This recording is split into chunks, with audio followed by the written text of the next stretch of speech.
Hello दोस्तों, स्वागत है आप सभी का अतुल्य आर्यस ऑनलाइन क्लासेस में। दोस्तों, रीट एसएसटी की जो डेली टेस्ट सीरीज हमने स्टार्ट की है, आज उसमें अपनी बात करेंगे प्रधानमंत्री और मंत्रिपरिषद के कुछ प्रश्नों के विषय में। दोस्तों, इससे पीछे वाले टेस्ट में भी हमने इसी के विषय में बात की थी। थोड़ा बड़ा टॉपिक था, इसलिए हमने इसे 2 भागों में बांट के देखा था।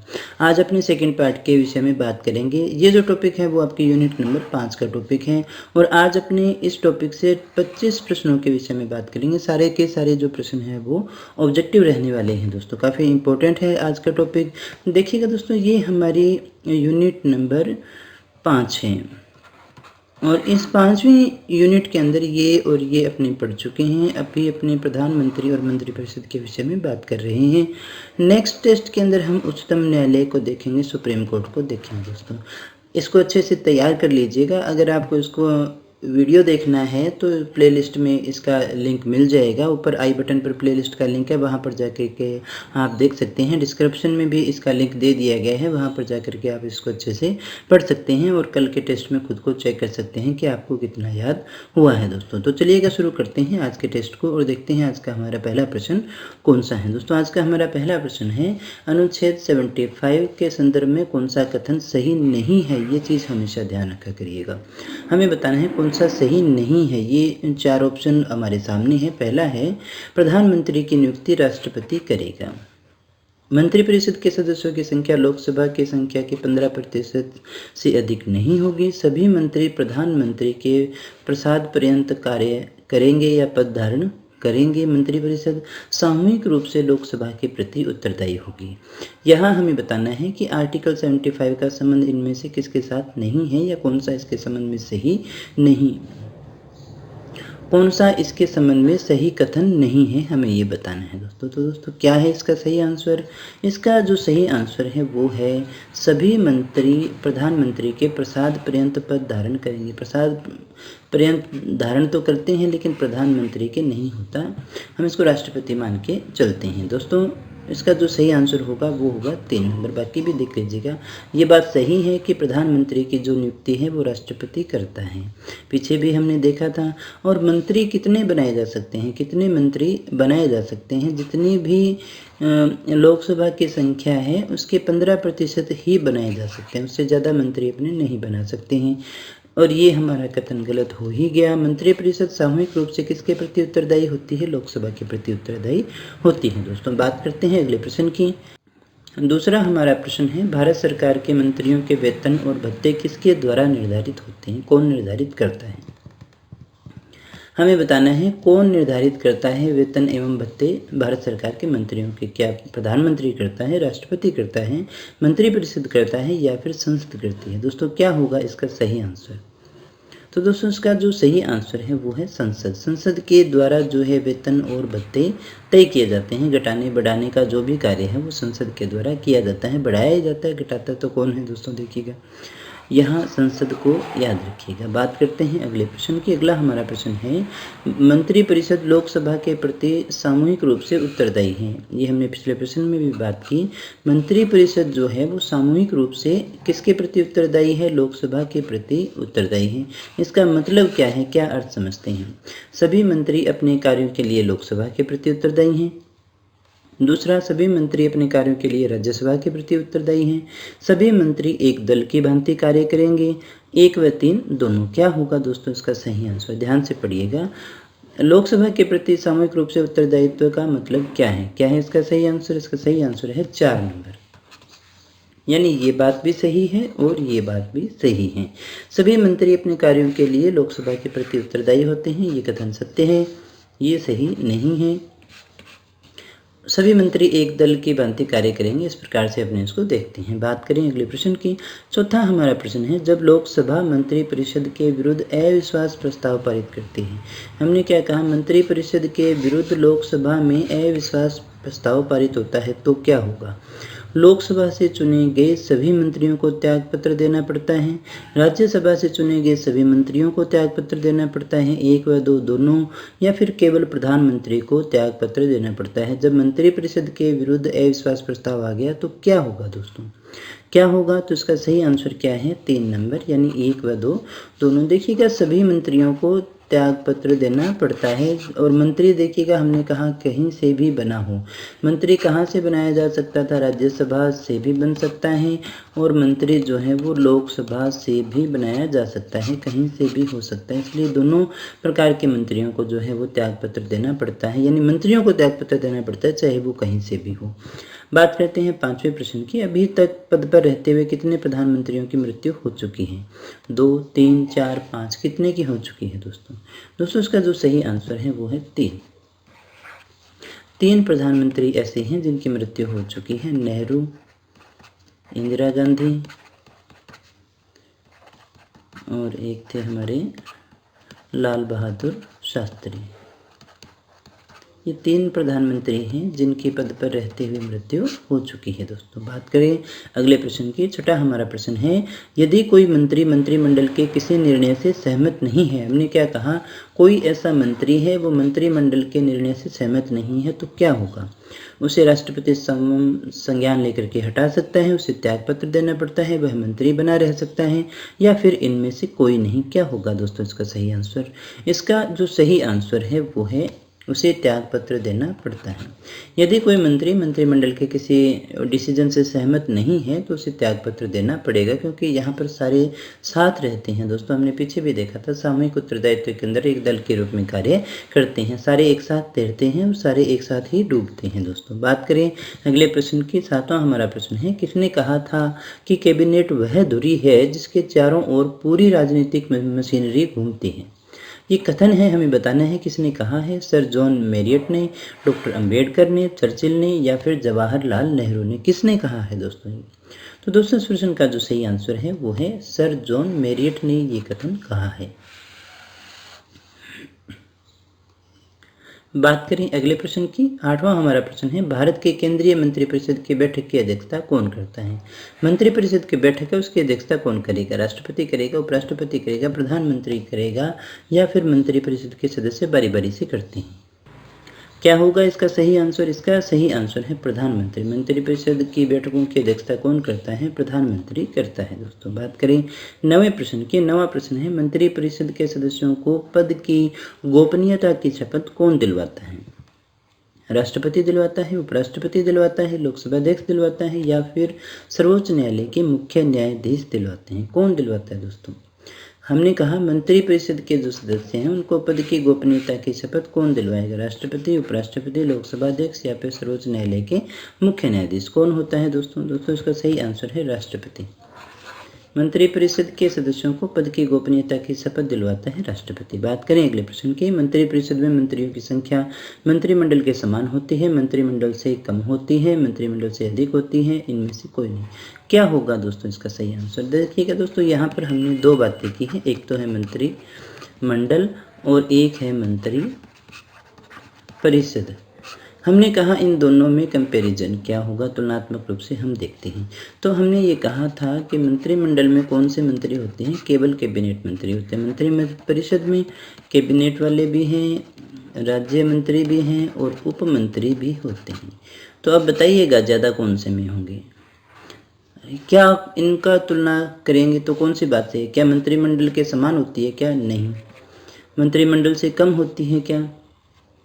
नहीं। मंत्रिमंडल से अधिक होती है? हाँ। तो ये बात हमारी बिल्कुल सही है दोस्तों।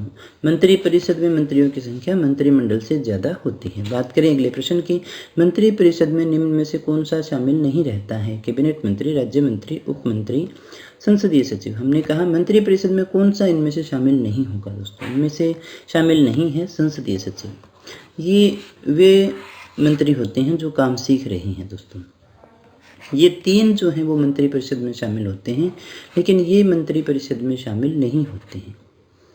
इन्हें भी काफ़ी सुविधाएं मिलती हैं। वैसे तो ये एक प्रकार से राजनीतिक रूप से व्यक्तियों को खुश करने के लिए भी बनाए जाते हैं दोस्तों। बहुत ज़्यादा इनका महत्व तो नहीं होता, ये जो है बाकी मंत्रियों को सहायता देने के लिए होते हैं, या फिर हम इसे ऐसा भी कह सकते हैं ये नए राजनेता हैं जो अभी कार्य सीख रही हैं। दोस्तों आगे बात करें 12वें प्रश्न की, मंत्रिपरिषद व्यक्तिगत रूप से किसके प्रति उत्तरदायी होता है? राष्ट्रपति के, प्रधानमंत्री के, लोकसभा अध्यक्ष के, या फिर संसद के प्रति? हमने कहा मंत्रिपरिषद जो है वो व्यक्तिगत रूप से किसके प्रति उत्तरदायी होगा?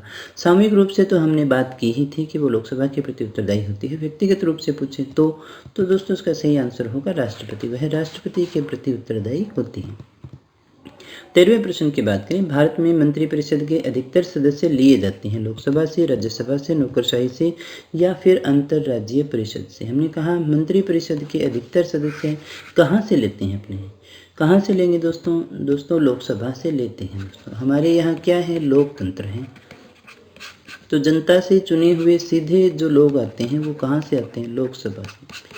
भाई लोकसभा कौन सा सदन है, जनता का सदन कहते हैं, तो जनता का प्रतिनिधित्व तो यहाँ होता है, इसलिए ज़्यादा जो सदस्य लिए जाते हैं वो यहीं से लिए जाते हैं। बात करते हैं अगले प्रश्न की, केंद्र सरकार में राज्य मंत्री की स्थिति क्या है?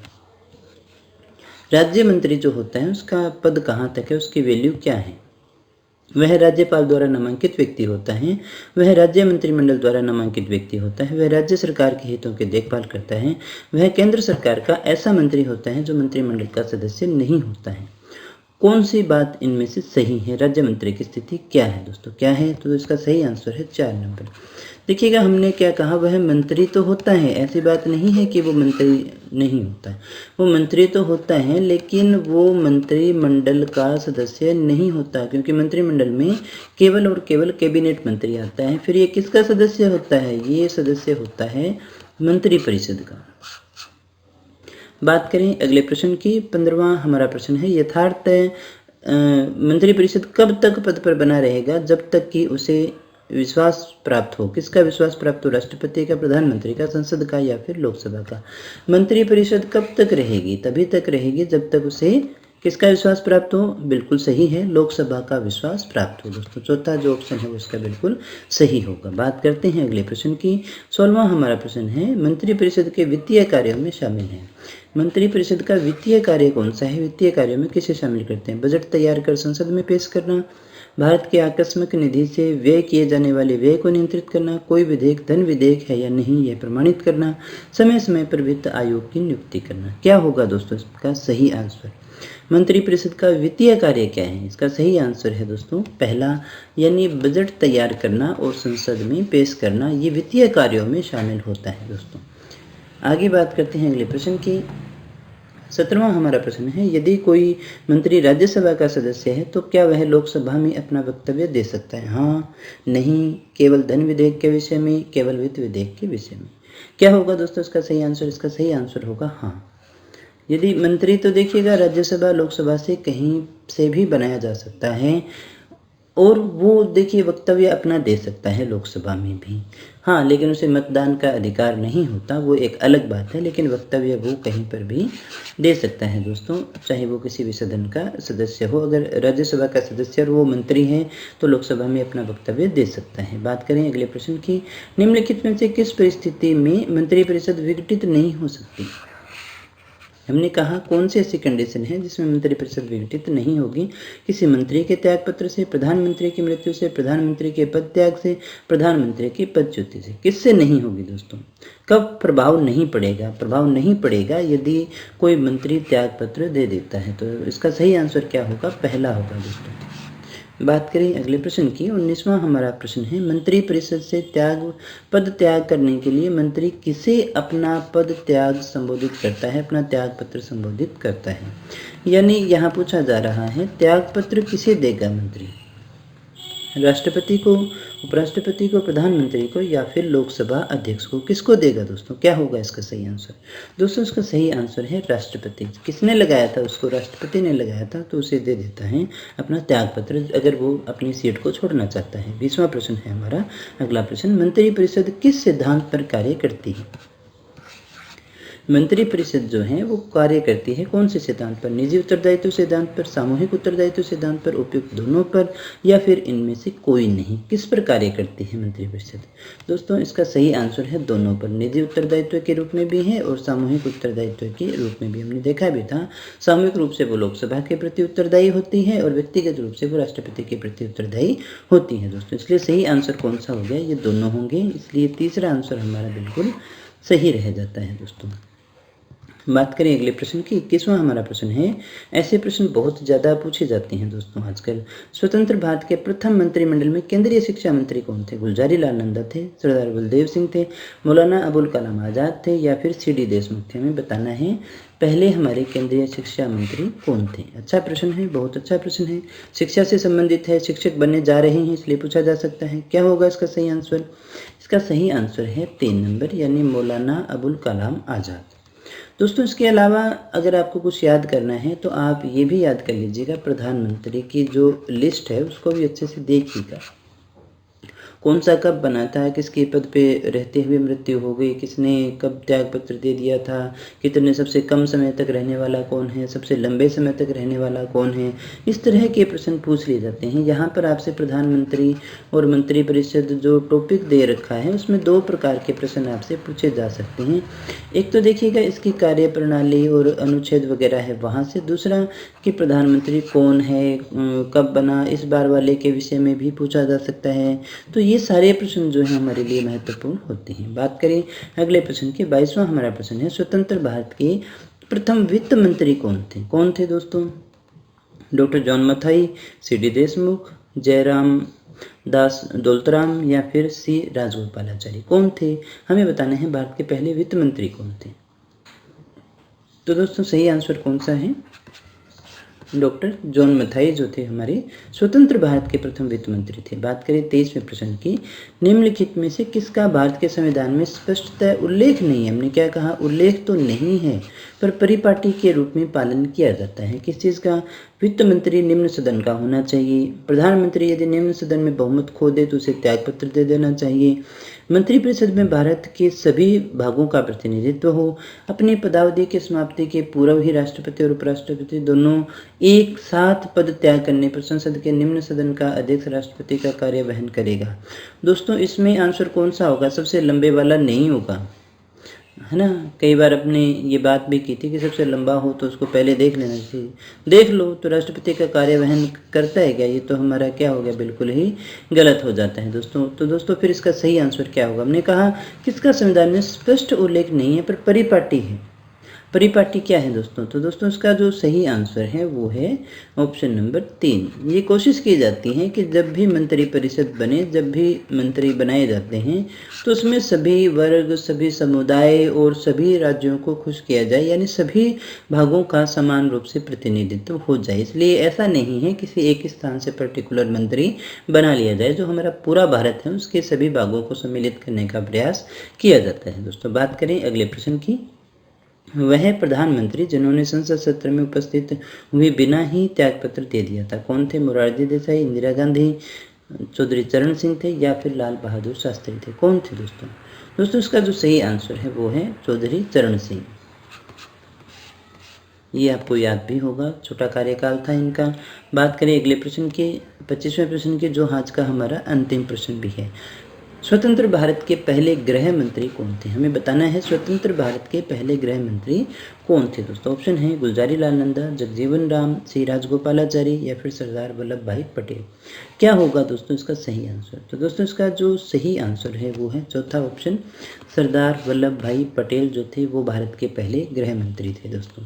तो दोस्तों ये थे आज के हमारे प्रश्न जो प्रधानमंत्री और मंत्रिपरिषद से संबंधित थे। काफ़ी क्वेश्चन हमने देख लिए हैं, लगभग सभी टाइप के क्वेश्चन अपने हो चुके हैं। कल 38वां टेस्ट है और इस टेस्ट में अपने उच्चतम न्यायालय के विषय में बात करेंगे। वापस दोहरा दूँ, अच्छे से इसको याद कर लीजिएगा, तभी टेस्ट देने का या टेस्ट को पढ़ने का कुछ फ़ायदा होता है दोस्तों इसका वीडियो का लिंक डिस्क्रिप्शन में है, वहाँ पर जाकर के बड़ा छोटा सा वीडियो है, आप देख करके सिलेबस पूरा कर सकते हैं। आप किताब से भी पढ़िएगा क्योंकि ये मैटर आपको सभी जगह मिल जाएगा दोस्तों।